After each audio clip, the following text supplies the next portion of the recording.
primary ignition.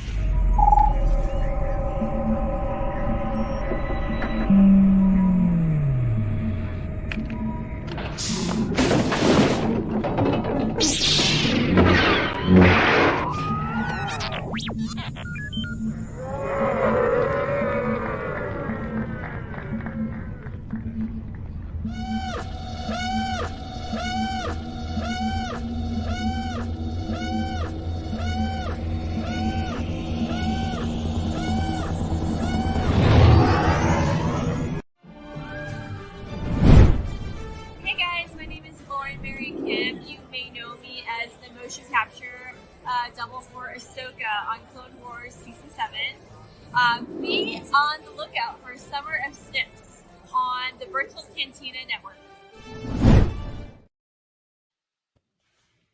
Hey everybody! We're only 5 minutes late. Yeah. It was And to be important fair- we had. Exactly. To be fair, as soon as I saw that the chopper lounge fly was dropping at Cordy's corner at 9 o'clock, the first thing I put into our chat was, y'all, we need to start 5 minutes late. I know. So Hi Jen, hi Spencer, hi John. I don't feel too bad about that. Oh my god. Yeah, angry. Hi Lila. Yeah, it's just madness. When you have money set aside for things to get you through the week and the credit card company is like, nope, we're going to charge you twice for a payment. And it's just like, everything I had is gone. So It'll be all right. I think it'll be all right till Friday. I hope so, because it's Chopper, you know. He's real cute. He's got his, like, angry arms. I know! Which every time I And do this, I feel like Dr. Zoidberg, but, you know. Yeah. I like the hands on the hips thing that like, Spencer says murder bag. Yeah, exactly. I mean, for full disclosure, mine is not going to see the light of day. A, because I don't trust Chopper in public, and B, because I don't trust those arms to not go flying off somewhere at Disney World. But, you know, he's going to look cute on my shelf with his I'm just saying, potato Hera. I got the Ahsoka one. They had the exclusive Ahsoka from Clone Wars Season 7, and the Montrails held up well. So yeah, see, I have a toddler, so I mean that's the other issue. Yeah. My Sabine will try to make friends with her droid, which is appropriate. But you know. Speaking of Sabine, yeah, how's that for a segue? Yes. Okay. This week we are discussing everybody's favorite Imperial deserter / munitions expert / artist, Sabine Wrenn, Sector 5. Yeah, sis was busy. She's you know, like 16 years old, and she's got a lot going on. So thank you, Sarah, for validating all of my life choices. I appreciate you. My Obi-Wan bag is still not in the light of day. Yeah, so welcome to episode 4, Daughters of the Galaxy. Today is Wednesday, July 19th. I swear there's rhyme and reason to this schedule, right? So we're still deep in our Summer of Snips programming, because we are like, oh my gosh, what, like a month and 4 days away from Ahsoka premiering? Yeah, hype. Sorry. Yeah, I know. I get it. You're good. Yeah. You're good. And if you've been keeping up with us for the last 4 episodes, you know that we've been really trying to kind of have each of these episodes really feed into each other. So last week, we spent a lot of time gushing over how much we love Hera Syndulla. And we know, of course, that Hera is going to be a key player in this Ahsoka show coming up. And she will, of course, be a key player with Sabine. So there's lots to kind of catch up on. We're going to use this time together to maybe revisit some of Sabine's history, talk about some of her best moments in Rebels, maybe do a little bit of speculation with what we may or may not see in Ahsoka, because I find it wild that people are speculating more about Sabine Wrenn than they are Ahsoka Tano, which is kind of bonkers. Yeah. Well, to be fair, this is the first time we get to see Sabine in live action. So we've seen Ahsoka for a while. We've seen her with Grogu and Luke and with the Mandalorian and fighting the Magistrate. So the ground is built. It's just a matter of how is she going to be with the Ghost Crew. Yeah, so there's lots and lots to discuss, and shocking to nobody, I came prepared with books. See, I'm getting smarter. I'm like keeping them next to me now, because I know that inevitably it's like the show turns into me screaming about a book or 6. So by the way, cool. Check out Jamie's gear tonight, like this jacket, the Sabine Wrenn jacket from her universe, which I was not able to get at Celebration Chicago 2019. But yeah, so it went fast. these shows always become a challenge for me because I'm like, oh God, what do I wear next? And I have to tell you, I'm sitting here very warm in Florida, and it may come off shortly because it's warm. But but if we it gotta does, you are prepared. Because what you have underneath it. Check this shirt out from the Night Squadron. The Night Squadron. So gorgeous. Yeah. So we'll throw some links. Well, if anybody is looking, because I know I get a lot of these questions actually on Instagram, which is really nice. And I'm like weirdly flattered. People are like, where'd that shirt come from? And I'm like, yeah, let me send you a small business. So if anybody's interested, either hit me up on Instagram or I'll just post them in the comments later. The Night Squadron is a tattoo artist. He's currently in Japan, but he's from Mexico and does a lot of really cool line art for all sorts of Star Wars characters. So yeah, this is his colored Sabine version. I also have it in black and white because he's a lovely dude. Yes. He done some custom artwork for my Sabine. So like, we love Mario. He's a good guy. He's a good guy. I finally got one of his shirts. I got the Ghost Crew mural, which, by the way, our Eye in the Sky in San Diego at San Diego Comic-Con, Mark just posted in our text chat that the mural from Ahsoka that Sabine Wrenn has painted is at the Lucasfilm Pavilion at San Diego Comic-Con. So once again, that mural is just following Mark across the country, across the world. Yeah, plan your outfits. Go get your selfies. Photoshop us in them because neither of us are at San Diego. So if you're going to San Diego Comic-Con, make sure you get photos in front of that mural so we can live vicariously through you. Listen, just find somebody in the crowd, pull them into your photo. You don't even have to know them, and then just Photoshop our faces on them. Just make sure they're well dressed. That's all I ask. Make sure they look good. Yeah, seriously. We are like walking. If there is anything Rebels, we will sniff it out and we also probably have it. Yeah. We probably have it somewhere in our collective messes. Oh my goodness. Yes.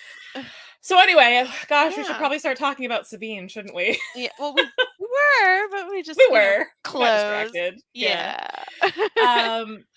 Yeah. So let's talk about Sabine. So I think before we can talk about Sabine proper, right, we kind of have to talk about her family a little bit, because I have to tell you, and I'm going to go full disclosure, and it's going to be live on YouTube forever, and I'm sure somebody's going to eventually find me and scream at me and yell at me, but like, I got to tell you, the Mandalorian conflict across the board and like Mandalorian history is so freaking confusing.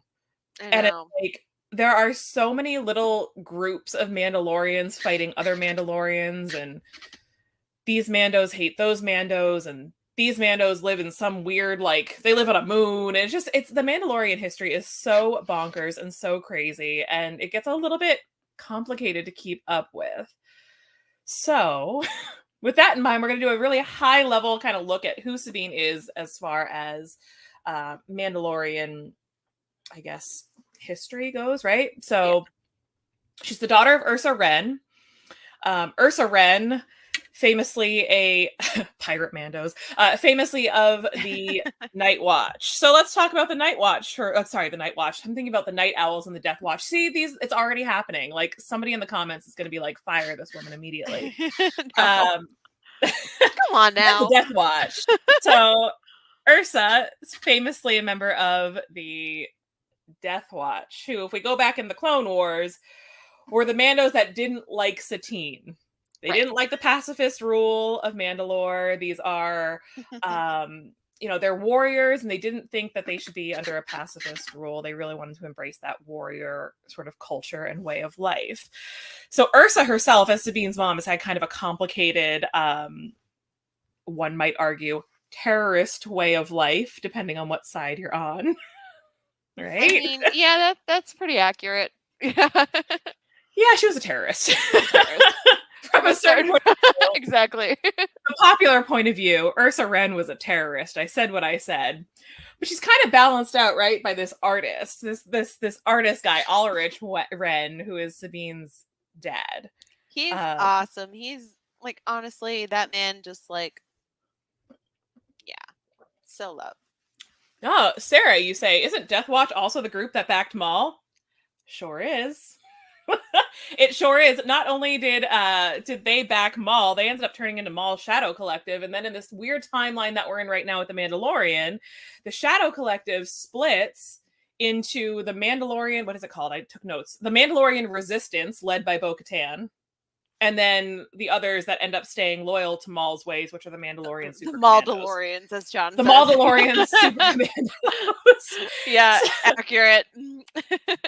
I want to make it really clear that if any of you have the coveted skill of being able to look at a lineup of Mandalorians wearing different armor and telling me which group they belong to, you have all of my undying love and appreciation and respect, because For real. I mean, I have Sam, friends that's that not me. can do that.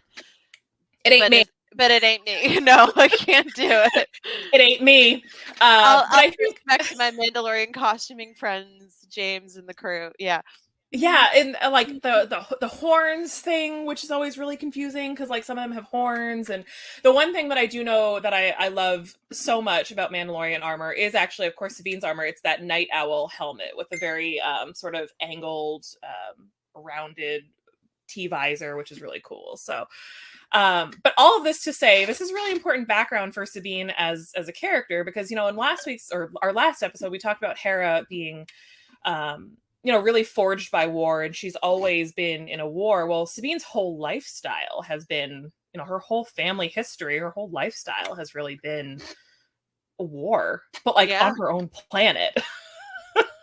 Like, honestly, like these people, like it, as you said, it's just a mess. And it's a mess. When you throw your daughter basically at your child at the Empire, or they threaten to kill everybody on your planet, it's just...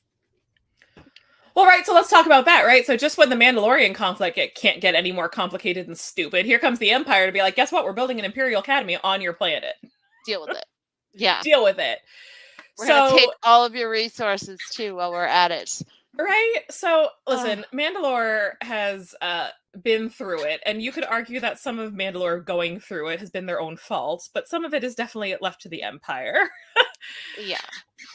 So little Sabine gets thrown into the Imperial Academy on Mandalore, where, you know, they lean really hard into her knowledge of weaponry and teach her all sorts of cool things about weaponry and how to build certain weapons and her creativity. Weapons. Her creativity kind of is used against her. Correct. And against her own people. Yeah, right? By having to make that the Beskar armor sensing explosives enthusiast. Yeah. She's an explosives enthusiast. Nailed it. So Homegirl builds the first arc pulse generator. Right? Like a child builds this. Yeah. So driving that we point know home. Yeah, she has, because this is the thing. So what we need to remember, and last time with Hera, we really talked about like ages, because Star Wars time is really funny. So this is all before Sabine joins the Ghost Crew. Sabine is 16 when she joins the Ghost Crew. So for perspective, I mean, she's a young teenager in this Imperial Academy, and she builds this this crazy weapon, this arc pulse generator, which, just like Ashley said, it has the ability to detect Beskar and basically fry the Beskar, turn it to dust, and of course turn everybody wearing the Beskar to dust. And as we now know from The Mandalorian, gosh, what is Mandalorian armor made out of? Beskar. So it's like, yeah, so it's like she's built this weapon to almost commit genocide to her own people. It's true. And the guilt, okay, the guilt that you force on a child to protect your people, Ursa, against the Empire, allows the Empire to kill your people anyway. Mm-hmm. Like, well, and I just, let alone like the horror of, you know, killing your people, right? Like, also consider, you know, Sabine's armor is such a thing of beauty in 4 seasons of Rebels, and it changes in all 4 seasons of Rebels, and, you know, it's her own artwork and her own kind of, yeah, right? It's beautiful. Like, and it's her own take on what she loves and what's important to her on her armor. And Mandalorian armor is so personal, and it's like something that's passed from family to family member to family member and generation to generation. So not only are you killing the person wearing this armor, but you're obliterating the, like, it would be like Hera turning her Calicori to dust, right? Yeah, it's like family heirlooms. Be damned. It is. It's a family heirloom, and it gets annihilated by this weapon that Sabine Wrenn has created for the Empire. So, I think she kind of has that crisis of conscience, right? Where she's like, Yeah. I can't do this anymore. I gotta go. And so she breaks out of the Imperial Academy with her pal Ketsu. Good old Ketsu Onyo. Voiced by Gina Torres of Firefly fame. And she makes a life on the run. She becomes sort of a bounty hunter for hire with Ketsu, and they're thinking they're going to join, the Blacks. What is it? The Black Sun? Is that right? Black Sun. Yep. All these like little sects, like all these sects totally get me. I'm like, which group are these guys again? It gets really complicated. This is why we walk you guys through it. And this, honestly, it's good for us too.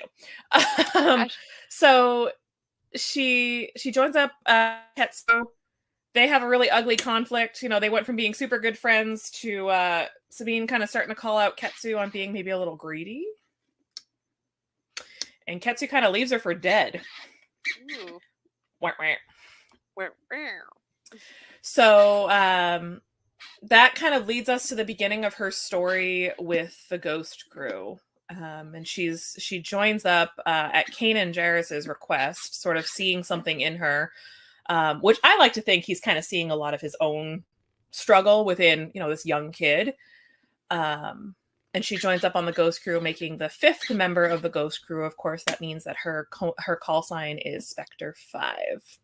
So you can see on Sabine's shoulder where all the checkered board is. It is the Arabesh symbol for 5. Yeah. So it's not on Jamie's shoulder, but it is in the. Fix that.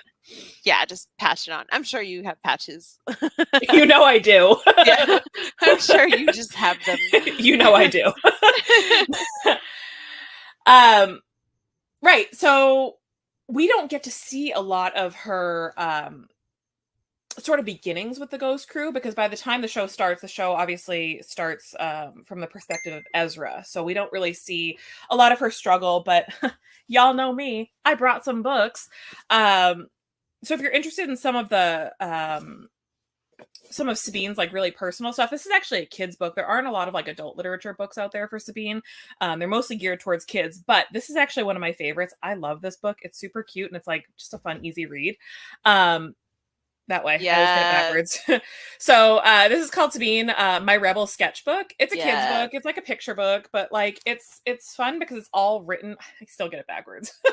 It's all written like from her perspective, and it's got some of her like sketches and things. Like, this is a great page for sketches. And it kind of talks about her feeling towards the other characters and towards certain missions that they go on, different experiences and things that they have. And it's just fun because it's like, it really kind of just, it's meant to feel like her. Still backwards. Fun at the elementary school book fair. It is fun at the elementary school book fair. And honestly, I bought it secondhand because it's out of print now. But yeah, it probably came from like, it literally has like the library binding on the side. It probably came from an elementary school. Yeah. I will not be called out this way. I love my elementary school books. But it is fun. I remember that crisp $20 burning a hole in your pocket when you saw those posters and those comics. Yeah. I was a sucker for it every time. Fun book, gives some neat Sabine perspective. So that's one. And then the other two, if you tuned into our Hera show, I talked a lot about Forces of Destiny because there are a lot of really fun sort of like canon scenes with Hera. Fantastic episodes. Yeah. They're like short. They're like 3 or 4 minute long. Like, they're not long, but like, see, still backwards. Yes, when am I going to get that right? Reading. So this one, actually, if Bree is in the chat, my friend Bree gave to my daughter Sabine. This one is a kid's book with lots of pictures and things in it, but it's called Tales of Hope and Courage, and there is some stuff in there with Sabine and Ketsu. And then this one is the Forces of Destiny trade for all the comics, and there are some fun, I believe it's actually Hera and Sabine in this one. But they're fun, easy reads, and it gives you just a little bit more perspective about what Hera... Hi, Bree! Thanks for the book! You know, And it's my favorite thing right now until Sabine can read it. And there's also the Rebels graphic novel. It's based on the animated series, and it bridges the gap between Revenge of the Sith and A New Hope. But the art is really good in the middle of it, and I don't know if you can guess. You can kind of see. And so these books are, I wouldn't say they're required reading, but I would. Fun. Yeah. They're fun, but I think a lot of these like little snippets will give you just a little bit more perspective about who Sabine sort of is. Some of the missions and things that they've gone on, some of her perspective of like how the missions have gone, because she, for all intents and purposes, was kind of like this angsty teen when she joined the crew, and she had a lot to be angsty about and a lot of reasons to not trust the Ghost crew given her history. And seeing her kind of come around to a point where, you know, she would lay it all out in the line to save and to protect these people. I think anything you can get your hands on is important context. Commander Sato and Sabine teaming up on a mission. We love to see it. Yeah, going back up to Keone Young, who is lovely on Rebels Revisited. Yes, definitely check out that graphic novel, Sarah. It's fun. Yeah, so one of the things that always catches me off guard with Sabine, and for those of you who have watched for a while, my kid is named Sabine. My daughter's named Sabine. And she's the cutest. She's pretty cool. But, you know, there were a lot of personality traits and a lot of resilience that I saw in Sabine that I thought was such a special thing and that really, like, stuck with me, because this is a kid who has been through hell and back, but still shows that loyalty, not just to her adoptive family, but she has this really beautiful sort of coming around moment, coming to terms with her blood family, which I think is so interesting because, you know, topics of family and complete families and things like that in Star Wars are always a bit touch and go. You know, we rely so much on found family in Star Wars, but to have that moment of coming back to her blood family, I think is it's pretty rare. Yeah. And it doesn't get to happen very often. And it's tragic because it's, you know, as we're going to talk about some of the episode breakdowns and some of the things that you probably should watch going into Ahsoka, but really you should watch the whole thing, like watch all 4 seasons. Facts. But we're gonna tell you to watch all 4 seasons of the show. Ashley Eckstein just said it, so thank you, Ashley. You know. So you know, one of the most poignant things with Sabine is that she has this terrible moment where she sees her weapon fired on her family. And that moment where she thinks her family is gone by her own hands. What? Yeah. It's just... No, that was probably like... And that's where they leave it. And it's like, man, if they don't have the other episode, like, right after this, I'm going to be so pissed. So Mark and I were talking about this on the show. Thank God they didn't leave it as a cliffhanger and they did it as a 2-episode premiere, because I would have been like... They just killed off their entire family, like losing my mind and not being able to hold it in for a week. Yeah, you know, the other thing that really like gets me with that episode is that they use the same Ash animation for the Duchess as they do when Kanan goes boom. It's like the same Ash animation. It gets me every time. So now every time I see Ash, I'm like deeply, deeply, deeply upset by it because I'm just like, oh boy. I think I blocked out the Kanan goes boom Ash, but now I'm extra curious and I don't want to have to watch it again. But it's the bumper at the end of the episode, like before the credits roll. It's just all Ash. Yeah, it's super depressing. Super depressing. Damn. No. No. Thanos in the chat right now. No, Thanos Kanan. No. So what do you think, Ashley? Should we start from the top and think about some good Sabine episodes to get everybody primed for Ahsoka? Because I got a couple in mind. Definitely. I really like, and I'm just gonna jump right into it because to me it's like I relate to Sabine a lot, like not only being an artist but also having issues with your mother and with your family and them not understanding you and having to strike your own way and having to deal with the found family and just finding your own worth within yourself. so I relate to her more so than any character in Star Wars, to be honest with you. And the episode that brought all that to the forefront, like gave you, before you even got to the Wrenn clan and anything like that, was Trials of the Darksaber. Like that episode where like Kanan and Ezra and Fen Rao, to an extent, really get to know Sabine and what she went through before she joined the Ghost Crew. And it was like breaking the dam, and the emotion just flooded out, and it allowed her to wield the Darksaber and not be so, like, encumbered by it. Did you see the show notes I put in about Trials of the Darksaber? No, what did you say? Okay, hold on. I literally, so I'm a big list maker. Leave so me here to die. These are my 2 favorite episodes of animated Star Wars ever. Girl, high to 5. Thank you. Like Trials of the Darksaber. And I guess we'll jump ahead a little bit because like I have a couple from season 1 and season 2 I want to talk about for sure. But like, oh hi Ron, he's on his cruise. Hey, enjoy that fruity drinks. Yeah, love that for you. Kind of jealous. Yeah, why are you in San Diego, bro? What the heck? So Trials of the Darksaber takes place in season 3. It's like towards the middle, it's really, I guess, more towards the end of season 3. Yeah, middle like end of season 3. 3/4 of the way through. Yeah, right. So Sabine has this Darksaber, and she like really doesn't want it. She's like, I don't want to touch this thing. I know what it is. Like, I don't want to be involved with this. I want nothing to do with it.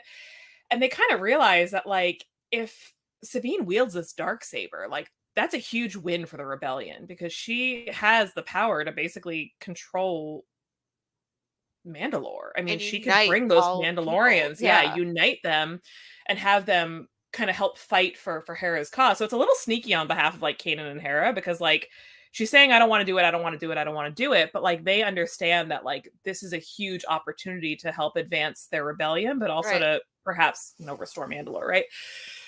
So she comes around and she really does, like, there's just so much blocked up, like, emotion and, like, aggression. She does not want to deal with this Darksaber. And, of course, Ezra's, like, sort of egging her on a little bit, but, like, teasing her. He's like, oh, I'll train you how to use your fancy, white-bladed lightsaber, like, or black blade, white blade. It kind of glows both. Yeah. Like, I'll teach you how to use your fancy, Mandalorian lightsaber. And she's like, whatever, you're ticking me off. Like, stop. And it's Kanan that ends up really getting through to her. And that duel between Kanan and Sabine, specifically, like the moment that always sticks out in my head is when she kicks him in the chest. Yeah, and he like goes back, and she is just like tearing into him with like everything she's learned. She is wailing at him. And it's the most cathartic thing though, because she's telling her story and about how much she suffered and how much she felt like a disappointment, and she lost everything at the hands of the Empire, her family, her way of life, her home. And it's, I mean, I've seen it dozens of times at this point, and I still get super emotional watching Trials of the Darksaber. 2 episodes. My favorite part is having it adds to it, like having Fen there, not only giving her the van braces, the Mandalorian van braces for her armor, which are really gorgeous. But he also kind of explains to her bits about her and her family and Mandalore and the Darksaber that Kanan and Ezra didn't know. And it kind of softens them up to her plight and gives them a little bit of view in the tradition of the Mandalorian culture. Like, these things are huge. Now, granted, using them as, lassos and attacking your enemy that way is not always a good thing, and it defeats the purpose of learning how to train. But I really think that this probably was a major episode for Dave Filoni as well, because it looks like we see Sabine's skills that she learned during the Trials of the Darksaber come back in Ahsoka. Yeah, so we're kind of jumping all over the place here, but I think it is important to talk about it. It is what we do. Like, it's like herding cats sometimes. We get so excited. But we've seen now, 2 trailers for Ahsoka? 3 trailers for Ahsoka? 2 trailers for Ahsoka.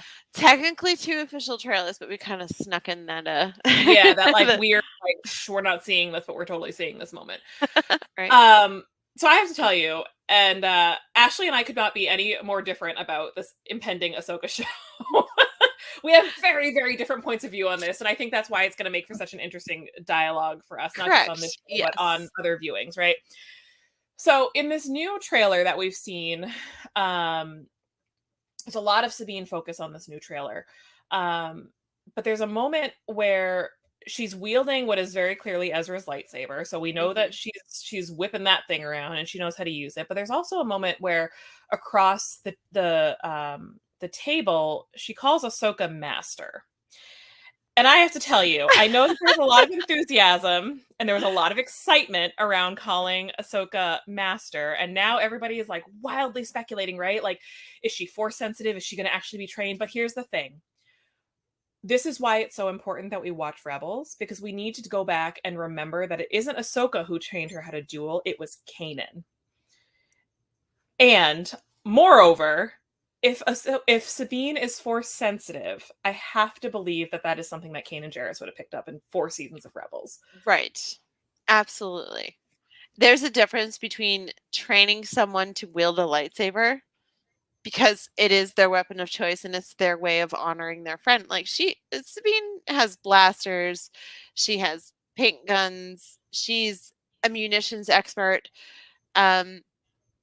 She could use anything as a weapon, but she chooses that lightsaber to honor her friend and, hopefully find him in some way and just continue his training and keeping his memory and Kanan's memory alive. Oh my gosh. If she's talking to Kanan, I'm gonna just lose it. Thank you, Dave. We have Dave producing for us this week because Mark is in San Diego. Someday we'll have him back. So the other thing that I think is important to remember, whether it's a lightsaber or in this case the dark saber, is that these weapons are like Ashley said, they're like deeply personal, right? So there's a whole reason why the Jedi have they go on that quest for their kyber crystal, and there's a whole reason why the dark saber feels heavier in some hands than it does in others. Like we saw in The Mandalorian that Din really struggles with the dark saber. Like he can't wield it the same way as others have or others do. So I guess I have a lot of trepidation about, it's Ahsoka that trained Sabine how to use a lightsaber, or if she probably won't see the dark saber in this because that's with Bo-Katan at this point. But we have to remember that it was Kanan that sort of did the lift. Okay, so Lila. Yeah. That's how I read it. Me too. So because you can kind of see she sort of has this sarcasm, like this sort of like lift to her lips, and she's kind of like doing the smirk thing. So I read it more as a Mandalorian dig as well. I read it more as Sabine just being Sabine, and being kind of like sarcastic about things. The internet clearly did not see the same things that I saw. Nope. So I just had to get my view out there. Nope. And I'm also not here to yuck your yum, right? So if that's what you want to think and you want to like hold on to that and embrace that, listen, you do you. I support that. Whatever. But that was sort of my read on it, and I will not stand for Kanan Jarrus disrespect in this house. That's all I have to say about that. Right. No, I agree. Yeah, I really think like during her time with Ahsoka, she did continue some lightsaber training. And whether it was while Ahsoka was in her travels or via hologram or in some form, yeah, I definitely think that was something she held on to. And the fact that like the lightsaber was so at the ready when the orange bladed, not a Sith, not a Jedi come in. Yeah. I mean, a lot of that is going to depend so much on timeline, like because we saw a trailer, right? So we don't know where in this, if that's episode 1 or if that's episode 10, right? Like we don't know where in the timeline that kind of falls. Her hair was long in that though, right? It was long in that moment. Yeah. So it's probably towards the beginning. Yeah. So she's just sitting in the chair and the table and just, So we'll see. I mean, it's definitely going to be interesting, but for the record, it's going to live on YouTube forever. No, I do not believe that Sabine Wrenn is force sensitive. Same. I totally agree with you. I totally agree with you. Kanan picked up on Ezra like that. Right. The fact that all that time together, traveling together, living together, fighting together, nothing. No. Yeah, I can't get behind that theory. Um so we went way ahead in the timeline because I'm like, oh, I'm going to talk about Heroes of Darkness, which is like episode 7 of season We'll 1, go and we're talk like, about yes, it then. end We of got season this. 3, let's go. Well, no, so okay, so I am like, I listen, I always feel bad when I say stuff like this because I don't want people to think that I'm like being unnecessarily aggressive, but I have a lot of really unpopular takes and a lot of things that I've been like straight up Girl, yelled at you in are certain communities for. entitled to your opinion. This is a safe space, just so we're clear. Everybody is entitled to their opinion. Abuse is not tolerated.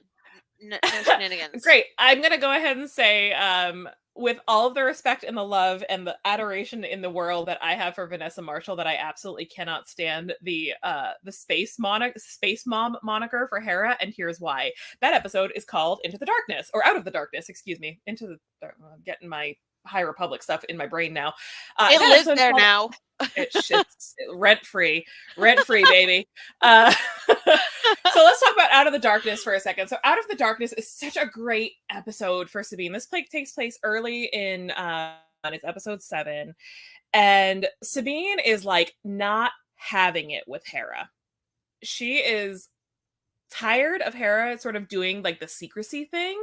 She's tired of Hera, not cluing her into these missions that she keeps getting thrown into, and these like moments where she's kind of like putting herself on the line to like do these things. Like, she needs to know who Fulcrum is. She needs to know who they're reporting to and what they're actually doing. And Hera's kind of being like coy about it, being like, well, I'll tell you when I'm ready. In that moment, as a diehard Hera Syndulla fan, like literally would lay on train tracks for this fictional character, absolutely love her. I gotta tell you, I'm on Team Sabine. If they're going to sacrifice their well-being and their safety for something that's as unknown as Fulcrum, and which could lead to bigger trouble with the Empire should they get caught, you got to have the trust. If you're going to be a family, there it is. And you're going to be traveling together and fighting together and living together and possibly dying together, the trust needs to be there. And I totally agree with Sabine in this episode. And I get it. She's a child, and Hera's in her mid-20s at this point, and there's about 10 years difference between the two. But if you're going to expect them to give their life for a cause, you kind of have to be honest. Well, and so before anybody in the chat jumps in and is like, oh, but that makes, some more danger for Sabine. It's like, what's the difference between that and Kanan calling himself Spectre 1 to throw them off the trail of Hera? You're right. I get it. Like, I understand that the more people you kind of clue into this like whole who's Fulcrum thing, like, yeah, I get that. But at the same time, when you have a child, and I'm going to keep calling her a child because she really was a child at that point. You have a child like Sabine who is so deeply traumatized from all of these like horrible things, that she's experienced. And she's literally laying it all on the line for your missions. Yeah. I do feel like that trust had to be earned. So Sarah says, okay, but see, I thought it was Hera who held back because it was a mandate from Fulcrum. A great take. I could see that. Fulcrum does the whole secrecy thing with like Kanan, like, oh, well, we're not gonna. If we get caught and somebody tortures you, you still don't know anything. Like, there's that. I guess my bigger issue with it is that yeah, girl. Background. I mean, you're not wrong. Yeah. I get it, and I respect that, and thank you for your service. Oh, my train of thought just did that thing where it went right off the cliff. It's fine. It'll come back. It always comes back, right? Right. Oh, no, my bigger issue isn't so okay, so let's put that twist on it. If it's a mandate from Fulcrum, there's a different way that Hera could have approached that conversation, I feel like, with Sabine, instead of being like, yeah, I'll tell you when I tell you. Like, everything about that was definitely like Team Sabine in that moment. And it did make me want to like be so firmly in Sabine's corner to be like, sis, you got to tell these people what they're like working for, because there could have come a point where any of them could have upped and walked away and said, well, since you're not telling me what I'm fighting for, I'm not sure that I want to deal with this. And, the end, of course, Hera comes around and she's like, I know this is really hard, and I know that I'm asking you to do a lot of things that are really challenging, but you just have to trust me. And I got to tell you, in that moment, I I don't know that I could have been Sabine. But I'm also a little on the petty side, so there's that. No, I totally understand it from both sides. But, if Fulcrum ends up revealing themselves later on anyway, I'm looking at you, Ahsoka Tano. I'm looking at you, Agent Callus. It led to a lot of discord, and that didn't need that hot Callus. Yes, it led to a lot of discord that didn't need to be there, and you want to be able to trust your chosen family, because other For than sure. that, it's the reason why you left your blood family, because you For didn't sure. trust them, and they sold you out to the Empire. Well, but then also imagine like finally finding a place where like you do feel accepted and you do feel comfortable and like you have your own room and you're painting the walls and you are eating and sleeping and fighting with these people and going on missions with these people, and then to be like, well, we trust you, but we don't trust you. It definitely it was one of those moments where everyone's like, oh, Hera's space mom, and I'm like, she was kind of not a great mom in this moment. Right. There are And a couple Sarah other said, instances. Sarah says she completely agrees Hera handled it poorly, and that she thinks Hera's not used to being challenged. Yep, I would agree with that. Yeah. I mean, to be fair, like Kanan and Hera, 99%. Oh my God, no. They like 99% call the shots on this, and it's so just inappropriate. so inappropriate. Oh my God, no. No. Oh my God, see my me after God. class if you didn't get that reference. I'll send you a YouTube video. Not the hangers. Ah. Anyway, but yeah, it's just they're so used to being like having their orders unquestioned, that the fact that they were like, Sabine was like, no, you need to tell us what's going on. Like, I'm not doing this. I'm not throwing my life on the line for something that is unknown. And you don't even know what they are really planning. You're just going to take orders from some hooded figure and a hologram? Like, it was just really really a rough time for them, and it brought them closer together, because I think they both just realized that they need to have that trust, and both of them, like each For other. sure. Yeah. Yeah, So. no, for sure. I agree. And I think this is where we get into some really interesting things with Rebels and why I feel like Rebels so often gets a bad rap. It's what I thought about Out of the Darkness. I use the word nuanced a lot. Because it is a very nuanced relationship between Hera and Sabine. And it's one where I, in so many ways, feel like Sabine was much closer with Kanan than I did with with Hera, excuse me. I feel like the relationship between her and Kanan was very different than the relationship between her and Hera. Mm-hmm. And I think that was sort of a good example. Yeah, Bree says treating her like family and expecting her to be a soldier is a very hard mix. And agreed. That again is so much of the dynamic of Rebels. I mean, yep. And Sarah, I would agree with that. Sarah says, I always felt that the time frame was a big transition moment. They went from being an independent cell into being part of something bigger, and that caused a lot of growing pains. It absolutely did. I mean, we saw the growing pains between Kanan and Hera. We saw, Zeb, I think, was sort of the most relaxed of all of them, because like Homeboy has dealt with stuff like this before, I guess. But Ezra, I think, was kind of going along with the flow. But Sabine really had a lot to lose, because she had seen what these types of decisions had done before, and what, losing that trust, losing that faith in somebody else had done before. And I think ultimately, when I think about why she was so reluctant to just sort of take Hera's answer, is she just wanted her place solidified in that family. And to take it full circle to what we started this conversation with, is like, families need trust. And I don't think she could have dealt with losing her family, I mean, really a third time if you count Ketsu. So she lost her blood family, she lost Ketsu, and then, losing the ghost family, that would have been a nightmare.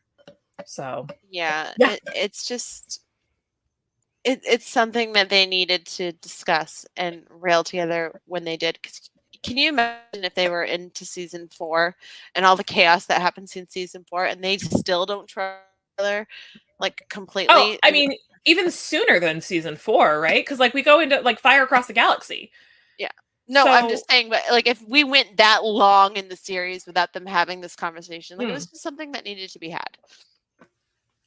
Well, Um, and also, I mean, we learn much later in season 4 that Hera deeply regrets not having certain conversations with certain crew members. So I think making that mistake twice would not have been a great moment for yeah. Queen Hera. Yeah. Still sad. Still bitter. Okay, so Lila says, okay, as a mom and a former military person myself, I was never in either of these roles. So I empathize with how things unfolded. Yeah, it's, but this is the beauty of it. And this is why when animated Star Wars gets a bad rap, I get really like up on my high horse about it, because there are so many complicated things that happen in this Right. show. It's not like, okay, well, we're a bunch of animated characters and we're gonna go play with lightsabers and shoot down ships. Like there is Star that. Like there's plenty of Destroyers. that. But ATSTs. yeah, Sorry. but it's so much more nuanced than that and so much more complicated than that. And I think it's really handled very differently in this show than it is in a lot of other shows. So Right. that's just me. So so you said, imagine if we had gotten to season 4 without that being resolved. Imagine getting to like the next couple of episodes where Kanan gets arrested and they're like, we're gonna go spring him, and Hera's like, no, we're not, and their kids are like, yeah, we are. The kids are like, we're doing it anyway, forget you. Yeah. And just yeah yeah. Uncle Zeb and Sabine and her brightly colored TIE fighter are like, get in, Mom, we're going to save Dad. Like, we saved the TIE fighter. You what?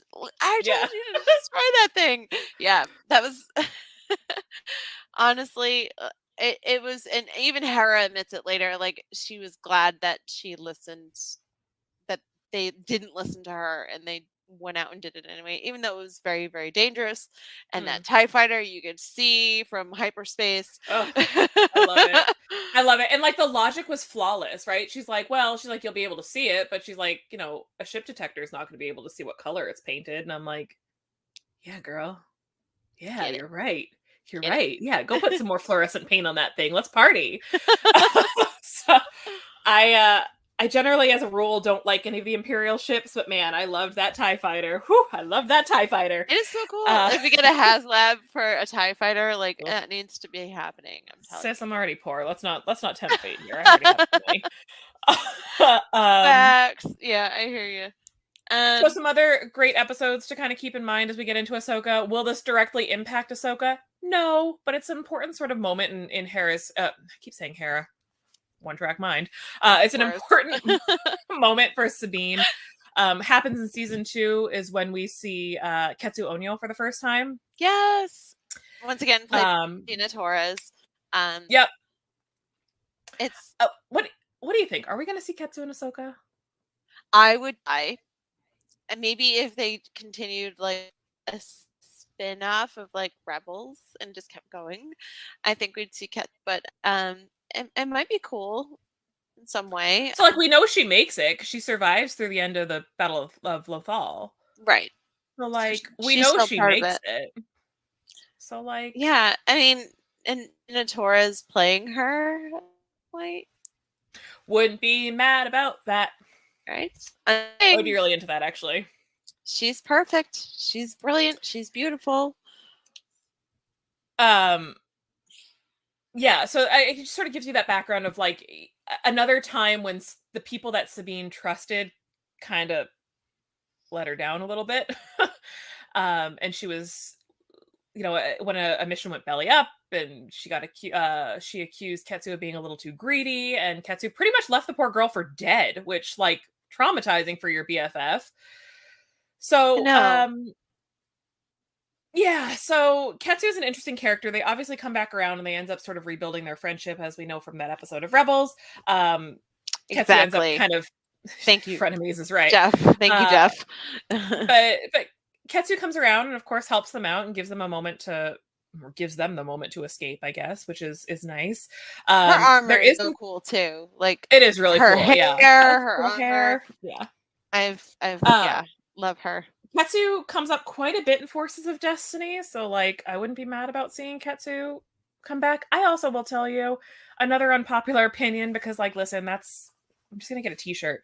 Another unpopular opinion. It'll be another unpopular opinion. Gosh darn it! I don't lean into this. Spencer, are you listening? David, Jeff, we got Spencer's listening. He's Spencer's always always listening. The oh god, do I even say it? I'm just gonna say it and I'm gonna die on this hill. Gosh darn it. I absolutely cannot stand the idea of Ezra and Sabine being in a romantic relationship because frankly Thank I like you. the idea of her being with Ketsu a lot more. I don't think about it too much because it is weird because like they're basically kids, so that's like weird, but I can't get behind the whole like we're brothers and sisters, but like now we're in this romantic relationship, which like let me tell you, if this happens in Ahsoka, you'll hear the screams. Like wherever you are, I will be screaming and breaking plates in Orlando, Florida, and you'll hear all of them. Whew. Anyway, we should probably change the subject before this gets weird. I don't think Sabine needs a romantic relationship. I I would really agree. don't. It's just refreshing to just have a character be fine, like Ahsoka. Like just be fine as is. But yeah, I think her love and her sadness for not only losing Ezra but losing Kanan, like these people, like you said, were her family, and if she has to get the closure, she's seeking closure in this, and finding Ezra, whether he's alive or dead or anything is confirmed, is going to be her closure. Yes, thank you, Lila. Any romantic I have storyline found would my be just people. this. Yes. I have found my people. Thank you, Sherry. Thank you, Lila. I feel a lot more validated in my life choices. I really appreciate this. Yeah. You get it. You understand. Thank you so Totally. much. So yeah, we're leaning hard into that. It's a little worrying, right? Because we've seen all this like sad girl summer Sabine with her like hair grown out. We need to talk about this timeline again though, because I am making myself the queen of timelines just because it is so complicated and so messy in Star Wars. From the end of the finale of Rebels season 4 to the beginning of Ahsoka, it's like 10 years. Has Sabine really been holed up in that comms tower for like 10 years growing her hair out and like being blew sad? up that comms tower. Maybe they rebuilt it after the That's Battle of definitely Lothal. Ezra's. It's definitely Yeah. like Ezra's comm tower. So Yeah.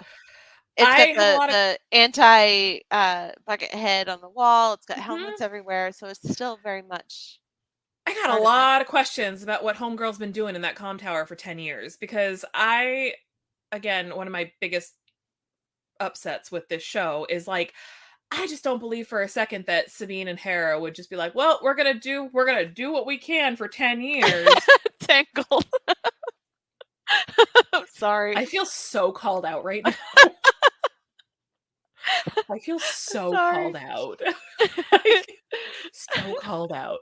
Because what you can't see on this wall is like it's just all tangled. Tangled is one of my favorite Disney movies. It's my ever. wedding theme, homegirl. Like it was my wedding See, theme. we were meant to be friends. Okay. Lila, you want to just come watch the show with me? I feel like you and I are going to be like really solid like watch buddies. So yeah, I'm a little bit nervous because I just don't see a reality where like Hera and Sabine wouldn't be turning over every stone in the galaxy, as it were, whether it's inner rim, outer rim, wild space, whatever it is, trying to find Ezra and Big Blue. So Sabine, I gotta stop calling them that. Sabine has a little more freedom because Hera is General Syndulla at this point, and she Correct. has a child. She has to be a little more diplomatic and on the side of the rebellion. She doesn't have the freedom to just up and leave and go on a hunt.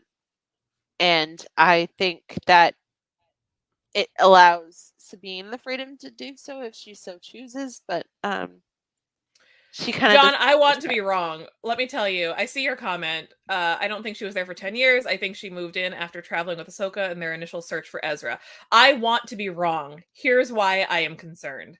Because all of the sort of early stuff we've seen with these trailers has her with that long hair, and then she has that dramatic moment where like she cuts her hair and the internet lost their minds over it. Yeah, I feel like by the time I want to be wrong, right? But by the time we see her go back to Ahsoka, her hair is short again. So I guess we're gonna find out together, right? Like we don't. I want to be wrong. Trust me, I want to be wrong. Yeah, now it's not just a Jedi thing. I'm just saying it's not. But anyway, I really think that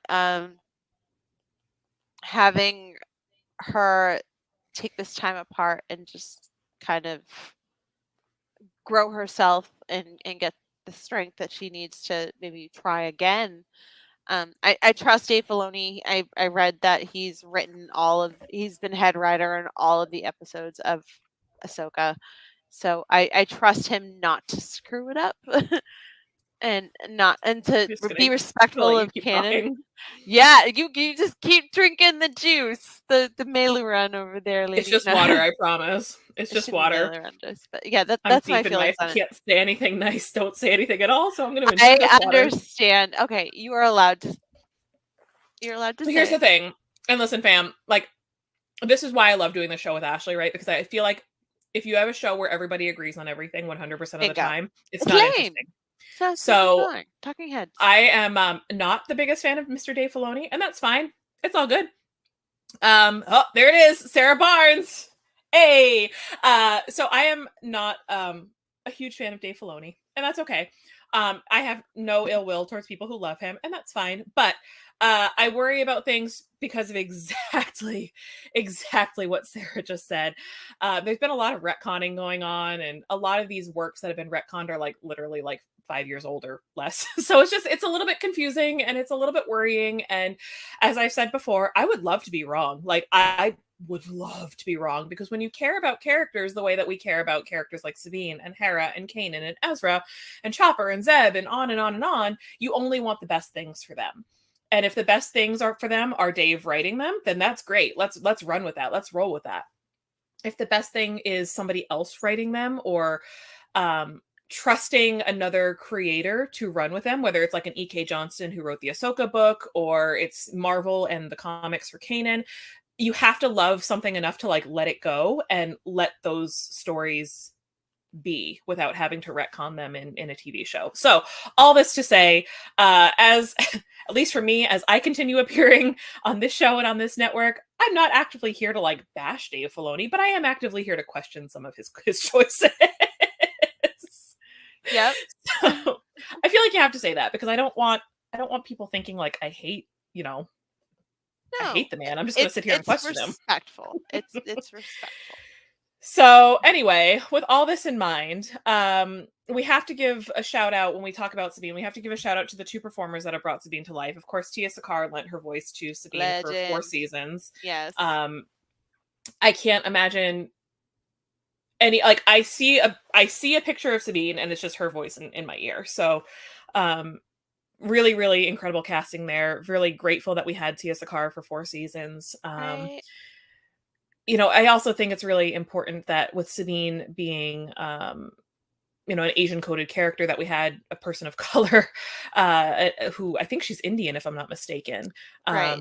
lending her voice to Sabine. I think that's really important and really special. So I love that. And then, of course, we are moving into this new era with Sabine, where we have Natasha Liu Bordizzo, who is going to be our live action Sabine, who I think is just gorgeous. I will tell you, oh my goodness, she absolutely looks the part. I could not be happier, at least with the visuals. You know, obviously we'll see what it's like when we get her for 10 episodes, but she absolutely nails the part. She nails the look. So I'm very happy with, at the very least, the visual casting, and I'm sure I'll be happy with her performance as well. We'll see what she brings to the table. She gives like a certain, and this is based on what's in the trailer, like you can still see that she's very much Sabine, but she's older, so she has like a level of coolness to her. And obviously, like her whipping around on the speeder bike and dodging that so good. And the little low the speeder bike scene was really good. Excuse me, Mark, you and Danu Novo need to make that helmet, because I will buy one all day long. By the way, Sabine Wrenn season 2 helmet is sold out on Denuo Novo, so keep a lookout for season 4 Sabine, and Mark is pushing hard for the live action Sabine helmet to go on the site, so we'll see what happens with that. But yeah, I have no space for all these helmets. I'm like, can you imagine? Where am I going to put like 6 helmets? I mean, I already have one up, and that's already killing me. Totally worth it. So yeah, it is. And you know, it'll be interesting. We were talking about this before we went live. Sabine already has a Mando helmet. Sabine also has the Darksaber. She was a month old when I bought her that like $300 Disney lightsaber. Like, I don't This Wow. kid's not hurting for anything right now. She's good. She's got all the stuff. And she's got all the stuff. so I have Tia Sarkar here. It was from her Instagram Yeah. stories with my friend's daughter, Kira, dressed as Sabine. So they got the photo op with them, and you can see Freddie and Taylor in the background laughing, but she was so excited to see her there. That was in 2019 Chicago, but yeah, just so cool. So cool to that they love the fam this much. And It'll be interesting to see, you know, we're already starting to see a lot of like merch come out for this show. And that's There they are again. her parents, Ryan and Crystal, with the Ghost crew. All that was missing was Steve, but yeah, it's so cool. It's so awesome. So shout out to Star Wars Rebel family on Instagram, my friends Ryan and Crystal and Kira. Yeah, so so we're coming up on our time here. So Yeah. We got some things we have to discuss.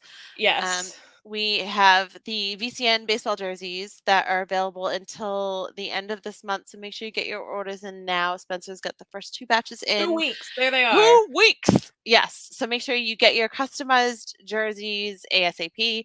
They look really cool. He did an unboxing and it looks amazing. Also, oh my gosh, I'm so excited about this. Okay, I'm so excited.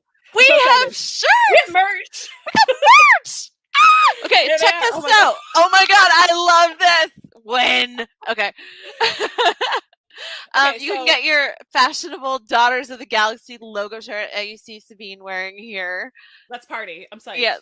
And okay, you got to talk about that one that I know you want to talk about that one. Yeah, I have to. Okay, so so a couple of things. One, everything looks great, and the man behind the curtain was literally just right there, and we love you so much, Dave, for making us merch. That is so great. My What Would Hera Do shirt made it, and I'm over the freaking moon over that. But I also want to let you know so that the shirt that Sabine was wearing that has our logo on it, it's on white. It actually looks good on a couple other colors because I was messing around with it. It comes on tie-dye. Yeah, get yourself a tie-dye shirt. So you get it tie-dyed. And TeePublic is having a sale right now for like $17. $16. Yes. It's gorgeous. Party. Right here. I feel like get it. So yeah, let's all have sick matching t-shirts. I'm so excited. Yeah. I can't wait. I'm gonna place my order probably tomorrow. We probably when the sale is over, but you know. Yeah. It's woo! The Dave behind the curtain. I will literally never be cooler than this. So yeah, I'm embracing it. So the figures that they have on that shirt are like obviously Leia, Padme, Hera, Sabine, Barriss Offee, Mon Mothma. We get the real ladies, and we also have Ahsoka inspired ones. So we have Master, that line, and the I am no Jedi ? With Sabine's helmet. I love that one. So it's definitely worth checking out. And that What Would Hera Do shirt is just I'm psyched. I am so good. Like such a great text today when he posted those. I was like, yeah, I'm really happy. I'm in trouble. Yeah, so I think the sale is up for another 2 days, another 48 hours. So if you guys, but it's TeePublic, so there's like always a sale going on. There'll be a sale next week. We still have our Pride merchandise, the Big Gay Explosions, still happening. We still have our Patriot merchandise that is still up. Check out those Pride shirts; they're gorgeous. Mark was modeling our Pride tank on Monday, and it was total gun show. Total gun show. Yeah, that tank looked amazing to him, so he's pulling it off. Like, that man goes on vacation and he comes back buffer. Like, what the heck? I think it's cute that he works out. I'm literally getting on a 7-night cruise and I don't even want to know where the gym is. Like, I don't want to know. I just want to know where the candy bar is. Pretty much. Where's the free ice cream? I paid for my ice cream. I don't care about lifting weights. Mark, you're a hero. Absolutely. Absolutely. Yeah, so there's so much going on. We have the Thursday night watch along tomorrow night with the usual suspects, the gentleman in the chair, often. David, Spencer, and Jeff for the virtual Cantina watch along. And Dave, could you refresh my memory and let me know what you guys are watching this week? Do you have that handy? I'm gonna see if I can find it. I'm also looking. And I'm calling you out. I'm sorry. It's gotta be on Instagram. So We got this. We got this. We can do this. We're just, Uh-oh. Let's see. Oh, I got it. There you go. So we're still in, Summer of Clone Snips. Wars season There it 4, episodes 14, 15, 16, and 18. Like, I know that. I love it. Yes. And we also have the Unifying Force on Sunday with Dave, Dio, and Kat.